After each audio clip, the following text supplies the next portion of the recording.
Nu ką, sveiki gyvi. Šiandien bus senų tipo video, nei montuota, nei jokių intro, nes ką, bandau pasivyti negailestingą YouTube'ais algoritmą, tai video nemontuosiu, bus čia tas vienas iš nuobodžiųjų video.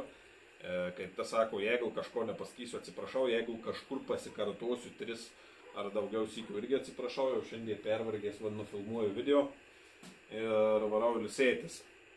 Ką, susimero veiklą dabar kol kas nutraukiau, nes ūpas nukrito su juo dirbant, o kai toks posakis yra, kai ūpas nukrenta, geriau nedirbti, nes daug klaidų prisivirsi, tai pakišau po tentu, ką darės, ką nedarės ir stovi tentą, jeigu kam kažkada reiks naudojat membraninio tipo tentą.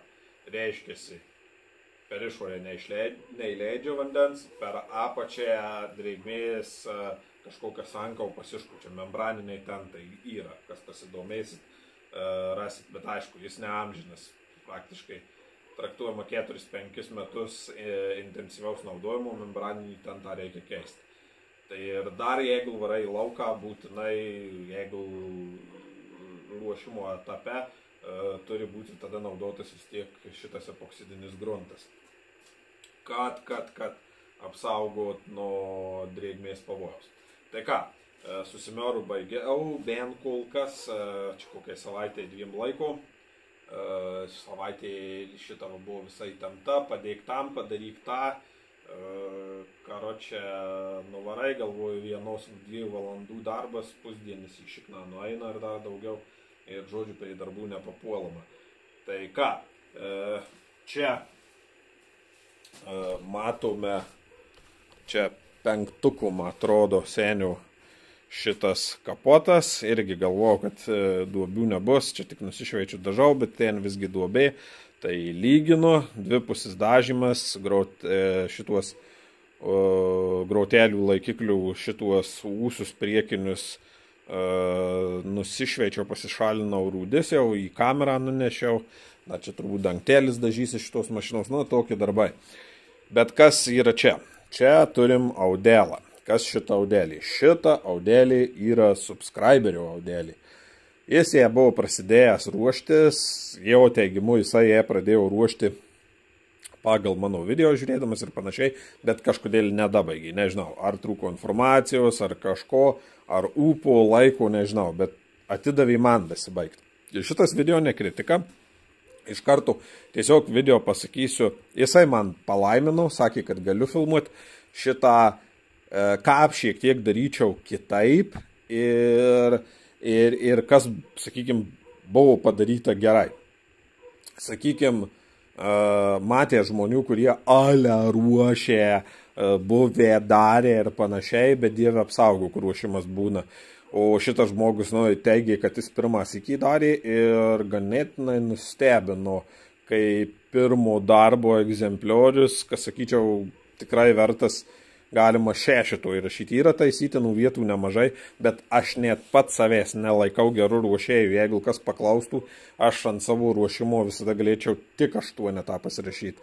Nes mano rankos mane dažnai išduoda, pavyzdžiui, ten man atrodo, kad duobės nėra. Galimas dalykas, kad rytoj teisiu paglostysiu, rasiu baisinėje duobę ir galvosiu, kaip aš ją šiandien pražiopsojau. Tai va, esminiai tokie dalykai. Ką jis audelį padarė? Čia nežinau, ar jis susimedžiojo tas duris, ar jau pačios durys, buvo duobės suglaistė ir panašiai, ir paliko ilgesniam laikotarpiui.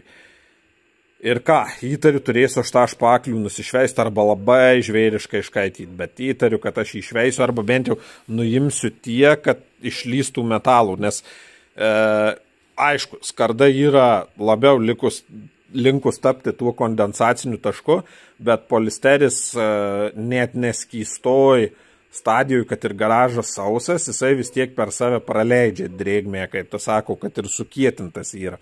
Paskui paliko biskį atidengtų metalų, tai irgi nėra gerai, bet čia šitie visi jie dar tokie paviršutiniai, juos nuima mašinėlėje, tai čia yra greitas fiksas. pervirino priekius. Priekio virinimu ganėtinai pasakyčiau išties kokybiškai palyginus padaryta. Čia šitoje vietoje trūkimas atsirado, dėl to, kad šiek tiek, matyt, pramazino virindamas ir šiek tiek patraukė ir slengstis šiek tiek pakilo į viršų, buvo tarpas mažas, tai suknydinau sriegius ir tarpą pamušiau žemyn, tai nuo to pamušimo žemyn biskį čia ištrūko už paklelių. Kada su klientu sušnekėjom, ruošiai galinės arkas, čia buvo kažkokia duobelė, dar neapžiūrėjau, čia užsižymėjau vingiuotą liniją, nes prašė apžiūrėti hermetiką ir rūdis, ir ten rūdis, nes kažką ten pasitvarkės, bet galimas dalykas, kad yra lenda rūdžių, tai kas gal pakartotinai prasmeiliuosiu rimtesniu gruntu. Buferis lyg ir paruoštas neblogai, galinė arka, čia, aišku, patikrysiu. Aišku, žmogus įsivėlė į tą vadinamą minčių žaismą, kai jau jisai nebepasitikė savo ruošimu ir sakė, gal geriau tu patikryk. Čia sakė, taisiai duobė, tai ištaisime yra vienas feileris, kad šiek tiek pagal tą pusę matosi, kad išnešė daugiau, bet čia pagrindinė problema su naujai žmonėm, jie linkė daugiau kraut negu nušveist. Aš beveik garantuoju, kad pavyks labiau davesti plokštumą, tiesiog šveičiant ir labiau sufeidinant. Ir didelį tikimybė, kad ten viskas gerai bus. Durys ten šitos parodos apačys, ten buvo kažką tėvą špakliukau patepės, ten aš radau įtrūkimą, nes buvo durys špakliuotos, matyt, tose vietose gerai nesušveista ir nuo rankenėlės lengvas įtrūkimukas, juodoj nelabai matėsi, bet perdariau tą vietą, visos duris peršviečiau panašiai, kaip ir tos buvo. Apačioje esančias rūdelės, jos net nereikia smėliuotis išveičiai, grinai paviršutiniais rūdys. Tai rimtas rūgštinis gruntas paims. Lyginai tas pats darytas su slenkščio apačia. Šitą lyg ir nekoreguotina buvo, bet čiučiut labiau, pavadykim, norėjau privest pagal tą pusę, kaip pristačiau, kad vientisas tarpas, kaip nuo čia pačioj prasideda, taip ir užsibaigia ir šiek tiek sparnų kanto išvedimui, kad tiksliai išeitų, apačia labiau padeda, kai būna tiksliai ten, kur reikia, bet šitą irgi šiek tiek nuleidau žemyn. Persišlifau irgi apačias, ant šitų dar mažiau rūdelių buvo. Ir ten, kai sukalinėjau, toj vietoj trūko glaistas, susižymėjau. Didžiausia tikimybė kažkodėl įtariu, kad rasiu aliuminio glaistą, nes tas rupūžėjo, jisai nesėda, bet kai reikia kažkokius mikro adjustmentus padaryti, jisai visiškai nejuda, jisai trūksta. Tai tokiu atveju geriau plaušinis. Jis kažkaip šitos tokius mikro koregavimus dalių ten spustelėjimus ar kažką išlaiko geriau, nes jis yra elastingesnis. Bet jisai ilgainiui sėda labiau. Tai va, tai ką, praėjomą susiruošė šitą. Šitą beveik garantuoju bakaviną išsifeidinsiu iš to, ką jis padarės. Dar vienas taisytinas dalykas, kanto pati struktūra viskas gerai, bet kantas yra, jeigu pasiimi priekinius sparnus, matosi, kad kur kas griežtesnis. Jis labiau juos užapvalino. Tai nežinau, ar užteks esančios medžiagos užaštryt kantą, bet pabandysiu užaštryt. Pati mašina nėra baisi, tai čia ruošimo daug nebus. Toks tik perbėgti, kur reikia pragruntuoti ir turbūt daugiau priekiniam buferį šitą sparną jis bandės daryti, smėlėvėsis, bet lyginai kaip ir Edo video, kadangi čia yra kantas, smėlės roviai neįlindo ir tas kantas lengvai pradėjęs jų rūdyti. Tai hermetikų apžiūrėjimas, ten mačiau kai kur ir biskį pasilupė, tai tikriausiai bus visi pašalinti, jie reikalinga minimalus pasmėlėvimas, nugruntavimas ir viską. Ir kaip matot, šitas krantas yra čiučiut aštresnis nei vienoj pusėj. Labai stipriai daug nereikia nufeidyti, beveik garantuoju, kad iš jo taką glaistės eis padaryti taką. Ir jis, kadangi savim nepasitikėjo, tipo sako, viską šalyk, perdaryk, tai šalinsiu ir perdarysiu tą dėl saugumo, o čia nusprendžiau paliksiu tiek vienoj, tiek kitoj pusėj, tik tai plokštumas tenksiuosi davest, bet paliksiu jo pačio ruošimą. Jeigu kažkas atsitiks, nu, tai prisimsiu kaip savotiškai savo atsakomybę, o jeigu visas bus gerai, tai bent žmogus kažkiek žinos, kad, nu, kaip tas sako, kažką darė teisingai ir netrodys, kad gal ten vienur kitur kažkur pramazinu.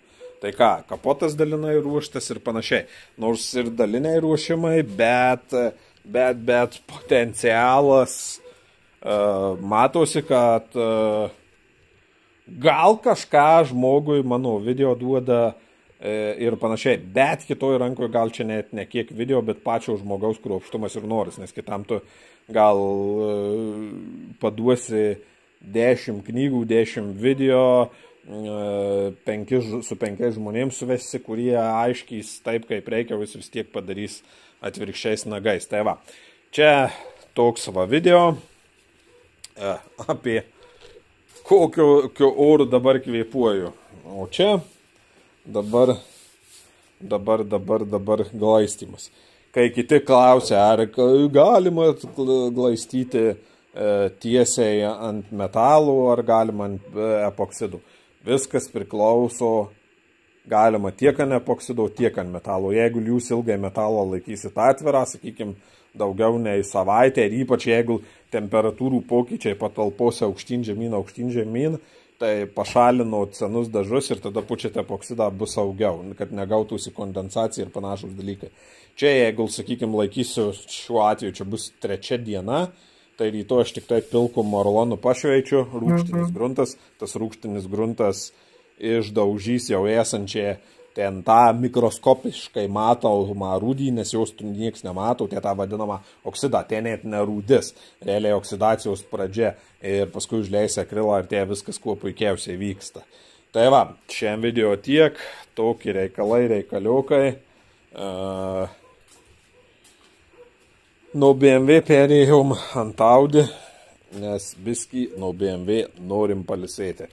Tai va, o subscriberiui, kaip tas sako, pasakysim, kaip tas sako, dėkui, kad netvarėt labiau sugadytą mašiną. Tai va, dėkui ir iki.